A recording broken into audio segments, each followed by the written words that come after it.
I am super excited to present to you today the Serek bass's Lincoln L3 bass. As you can tell, this is inspired by the Gibson Grabber G3 of the mid to late 70s. But before we talk any more about that, I think it's worth mentioning one individual, and that man is Bill Lawrence. You might be familiar with this name in relation to guitar pickups.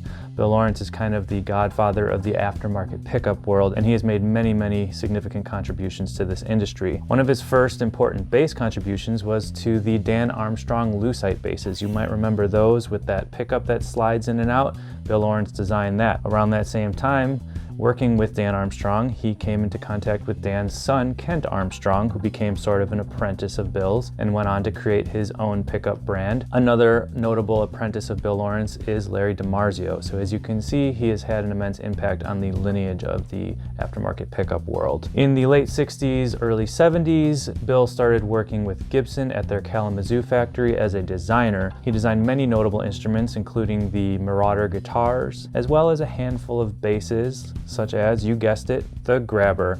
Bill Lawrence designed the Ripper, the Grabber with the sliding pickup, and the Grabber G3. All of these basses featured Bill Lawrence designed pickups. In the Ripper, you have the super humbuckers. In the sliding pickup Grabber, you've got a Bill Lawrence designed humbucker. And in the G3, you have 3 Bill Lawrence designed single coil pickups. Now, of course, these pickups are no longer in production. Enter Curtis Novak. You might know his name. Curtis is the undisputed king of pickup reproductions. His attention to detail, his faithfulness to the originals is unparalleled. When Curtis takes on a project, he does it right, and these are no exception. They are super cool. As you can see, they're in these clear plastic shells. They are potted in epoxy. Really cool. You can see the copper wiring under there.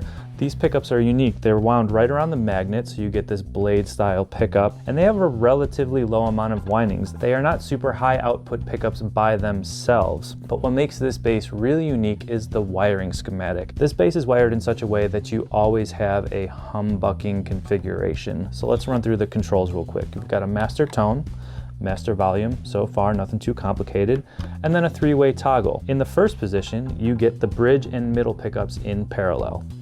In the third position, the far position, you get the neck and middle in parallel. And then in the middle position, we have all 3 pickups in parallel, which is often referred to as buck and a half. And that is because you have a full humbucker with 2 pickups, pick any 2, doesn't really matter, they're all in parallel, plus the addition of a third coil, thus the half humbucking. It's worth noting in this position that there is a little bit of 60 cycle hum, and that is because we have kind of gone beyond full humbucking with the 2 coils by adding that third single coil into the mix. This bass has an incredible variety of tones. It is a little bit more mid-scooped and zingy than some of the basses that we are used to making at the shop.